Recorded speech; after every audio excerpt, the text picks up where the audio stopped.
ஆண்டவராகிய இயேசுவின் நாமத்தினாலே இந்த விடியலை தேடி நிகழ்ச்சிக்கு உங்களை வரவேற்கிறேன்.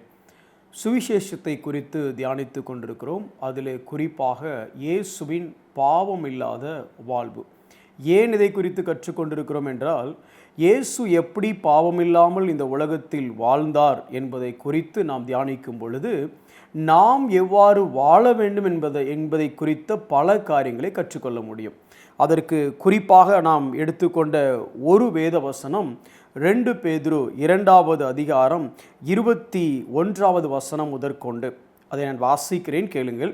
இதற்காக நீங்கள் அழைக்கப்பட்டிருக்கிறீர்கள், ஏனெனில் கிறிஸ்துவும் உங்களுக்காக பாடுபட்டு நீங்கள் தம்முடைய அடிச்சுவடுகளை தொடர்ந்து வரும்படி உங்களுக்கு மாதிரியை பின்வைத்து போனார். அதாவது கிறிஸ்து நமக்கு ஒரு மாதிரி, அல்லது கிரைஸ்ட் இஸ் அவர் எக்ஸாம்பிள். அவர் தான் நமக்கு ஒரு மாடல். நான் அதை ஏற்கனவே சொல்லும் பொழுது இப்படி சொன்னேன். ஒரு கணக்கு புத்தகத்தில் மேக்ஸ் ஹோம்ஒர்க் பண்ணும் பொழுது மாடல் சம் எப்படி இருக்குன்னு பார்த்துட்டு அதை பொறுத்து நம்ம மற்ற சம்மை ரிசால்வ் பண்ண ட்ரை பண்ணுவோம்.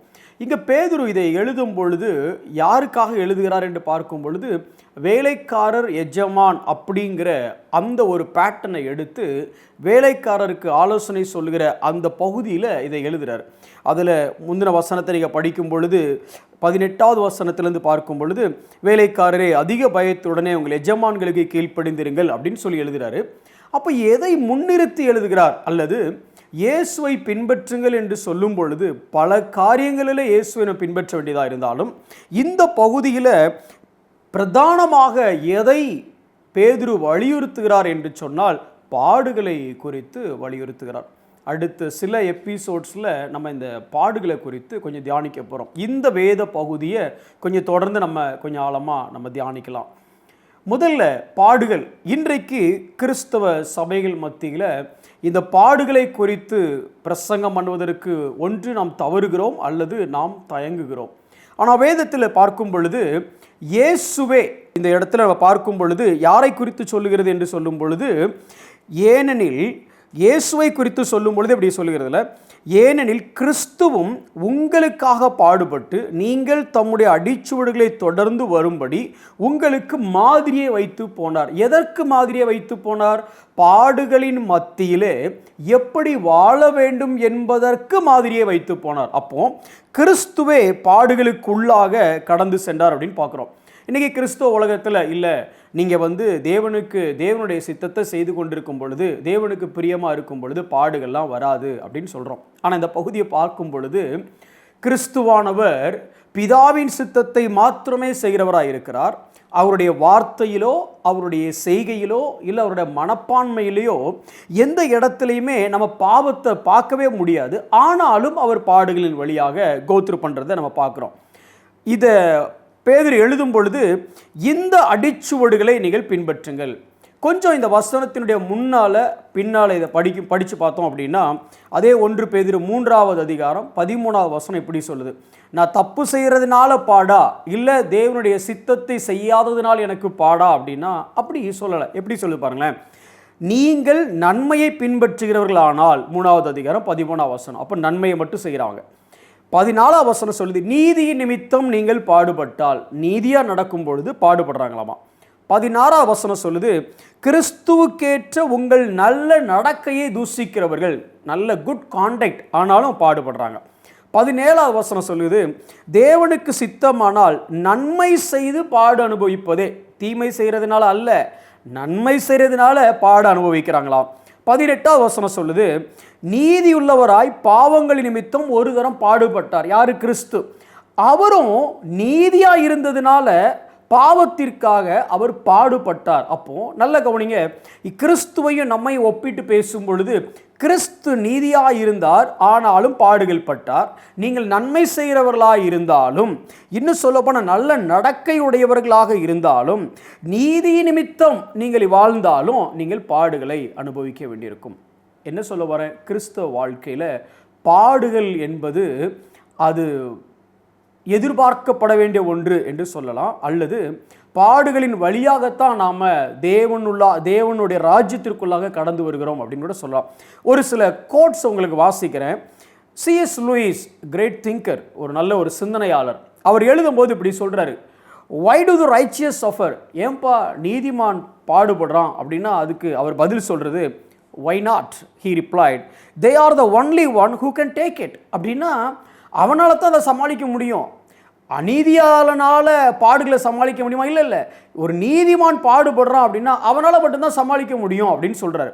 அதையும் தாண்டி நைசீன் கவுன்சில் அப்படின்னு சொல்லுவாங்க, அதாவது ஒரு சில பிரமாணங்களை நிறைவேற்றக்கூடிய ஒரு கவுன்சில். கான்ஸ்டன்டைன் வாழ்ந்த காலத்தில் கிறிஸ்தவத்துக்குள்ள நிறைய பிரச்சனைகள் வந்தது. அதாவது இயேசுவினுடைய பிறப்பை குறித்தும் அவருடைய ஆழ்த்துவம், அவருடைய தெய்வீகம், இதை குறித்து பல காரியங்களில் குழப்பங்கள் வந்தது. அப்போது சபையில் இருக்கிற எல்லா தலைவர்களையும் கான்ஸ்டன்டைன் என்ன பண்ணார் அப்படின்னா, தன்னுடைய ஒரு மீட்டிங் பண்ணக்கூடிய ஒரு இடத்துக்கு வர வைத்து அங்கே ஒரு டிஸ்கஷன் நடக்கு, ஒரு க்ரீட், அதாவது ஒரு பிரமாணத்தை எழுதுவதற்காக, திருத்துவ தெய்வத்தை பற்றி ஒரு பிரமாணத்தை எழுதுவதற்காக. அப்படி அதை குறித்து நம்ம தியானிக்க போகிறதில்ல. ஆனால் அந்த பிரமாணத்தை எழுதுறதுக்கு வந்த சபை தலைவர்கள், அன்றைக்கு இருந்த சபை தலைவர்கள், எப்போ நடந்தது? 4வது நூற்றாண்டில். கிட்டத்தட்ட 318 சபை தலைவர்கள் அதில் கலந்து கொண்டாங்க. 318 சபை தலைவர்கள் அதில் கலந்து கொண்டாங்க அவங்களுடைய கலந்த ஆலோசனை குழுவில். அந்த 318 தலைவர்களில் 12 பேர் தவிர, அப்போது ஏறக்குறைய 300 பேருக்கும் மேலே எப்படி இருந்தாங்கன்னா, ஒரு சில பேருக்கு ஒரு கண் இருக்காது, சில பேருக்கு கை இருக்காது, சில பேருக்கு கால் ஊனமாக இருக்கும், சில பேருக்கு கால்களே இருக்காது. அப்படின்னா ஏதோ ஒரு வகையில் ஃபிசிக்கலாக அவங்க பாடுகளை அல்லது கொடுமைகளை அனுபவித்தவர்கள் என்பது அப்பட்டமாக தெரிந்தது. எப்போ இது? 3 நூற்றாண்டுகள், கிறிஸ்து பிறந்து மரித்து உயிர்த்தெழுந்து அந்த 3 நூற்றாண்டுகள், 4 நூற்றாண்டுகள், அந்த காலகட்டத்திலேயே இந்த மாதிரி பாடுகளுக்குள்ள அவங்க கடந்து சென்றாங்க. நமக்கு இருந்த அளவுக்கு வேதம் அவங்களுக்கு அன்னைக்கு இருந்திருக்கிற வாய்ப்பு இல்லை. நமக்கு இருந்த அளவுக்கு போதனை இல்லை, சபை, இந்த ஆர்கனைசேஷன், இந்த டீச்சிங்ஸ், இதெல்லாம் அல்லது இன்னைக்கு காணப்படுகிற மீடியா, இது எல்லாமே அவங்களுக்கு இல்லை.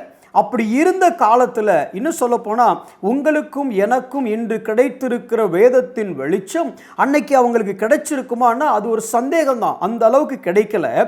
ஆனாலும் அவங்க எப்படி இருந்தாங்கன்னா, கண்ணை இழந்து, கையை இழந்து, காலை இழந்து, இப்படி இருந்தும் கிறிஸ்துவை பின்பற்றுகிறவர்களாக இருந்தாங்க.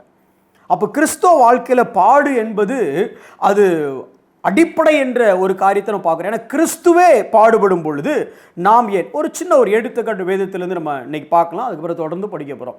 நமக்கு எல்லாத்துக்குமே தெரியும், வேதத்தில் மிகப்பெரிய ஒரு என்ன சொல்கிறது, தேவ மனிதன் அப்படின்னு நம்ம டக்குன்னு சொன்னால், அல்லது இப்படி சொல்லலாம், who is your favourite man from the Bible அப்படின்னு கேட்டால் பல பேர் சொல்லுவாங்க பால் அப்படிம்பாங்க.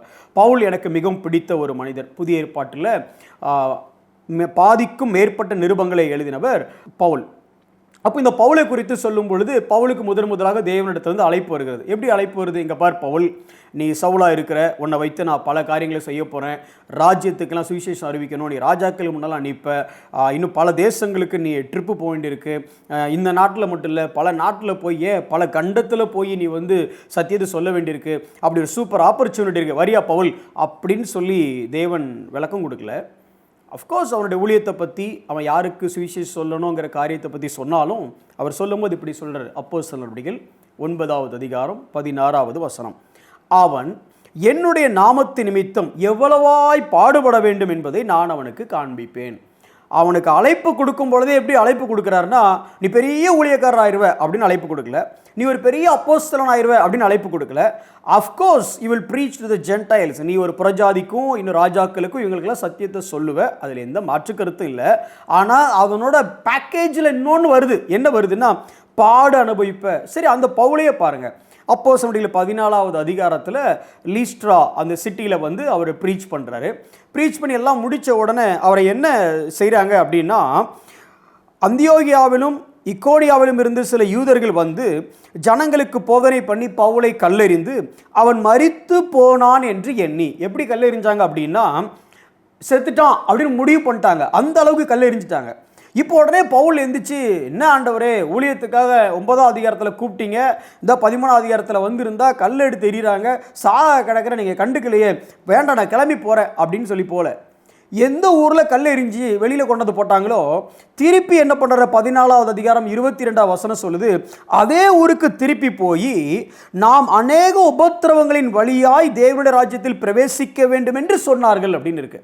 அங்கே இருந்த சீஷர்களுக்கு என்ன சொல்லிட்டு வர்றாரு அப்படின்னா, இந்த மாதிரி தான்ப்பா கிறிஸ்தவ வாழ்க்கை, இப்படி பாருங்க ஆண்டவர் என்னை விட்டுட்டாரு பாருங்க, கல்லெறிய விட்டாரு பாருங்க அப்படின்னு சொல்ல, அங்கே இருக்கிற சீஷர்களை திடப்படுத்துறாராமா. எப்படி திடப்படுத்துறாரு?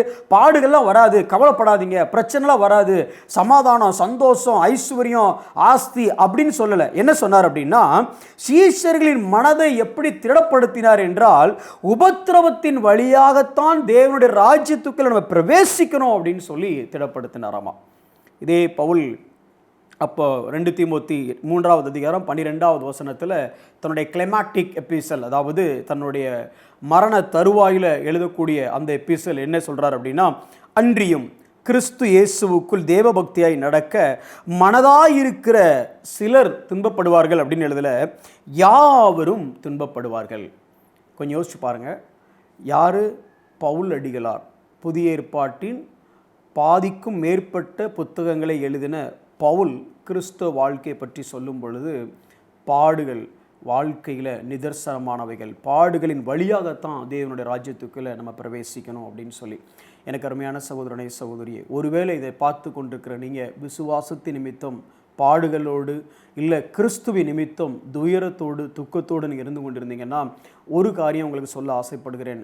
இந்த கிறிஸ்தவ வாழ்க்கை என்பது சந்தோஷம், சமாதானம் இது எல்லாம் நிச்சயமாக உண்டு, ஆசீர்வாதம் எல்லாமே நிச்சயமாக உண்டு. ஆனால் அதே நேரம் கிறிஸ்துவே பாடுபட்டார் என்பதை நினைத்து பார்க்கும் பொழுது நாம் ஏமாத்திரம். ஆனால் இந்த பாடுகளின் வழியாக நீங்கள் நடக்கும் பொழுது ஒரு காரியத்தை புரிந்து கொள்ள வேண்டும். ஷாத்ராக், மேஷாக், ஆபேத்நேகோ அவர்கள் பாடுகளின் வழியாக கடந்து போகும் பொழுது, நெருப்பினூடே அவர்கள் இருக்கும் பொழுது தேவன் அவர்கள் அருகில் இருந்தார். அவர்கள் நெருப்பினுள்ளே உலாவுகிறவர்களாக இருந்தார்கள் என்று வேதம் சொல்லுகிறது. பாடுகளின் மத்தியில் கூட தேவ பிரசன்னத்தோடு இருக்கும் பொழுது நாம் உலாவ முடியும். தீயை கண்டு எல்லாரும் வெளியே ஓடி வருவாங்க. ஆனால் இந்த 3 வாலிபர்களும் அந்த நெருப்புக்குள்ளே உலாவுனாங்களாமா. ஏன்னா 4வதாக இருக்கக்கூடிய தேவன் அவரோடு கூட இருந்தார். பாடுகள் வழியாக கோத்ரூ பண்ணுறீங்களா? கிறிஸ்தவ வாழ்க்கையில் பாடுகள் நிதர்சனம், உண்மை, எந்த மாற்று கருத்தும் இல்லை. ஆனால் அதையும் விட மேலான ஒரு காரியம் என்னவென்றால், கர்த்தர் உங்களோடு கூட இருக்கிறார். கண்களை மூடி நாம் ஜெபிப்போம். அன்புள்ள ஆண்டவரே, கிறிஸ்துவே பாடுபட்டு எங்களுக்கு மாதிரியை வைத்து போனார் என்று நாங்கள் வாசிக்கிறோம்.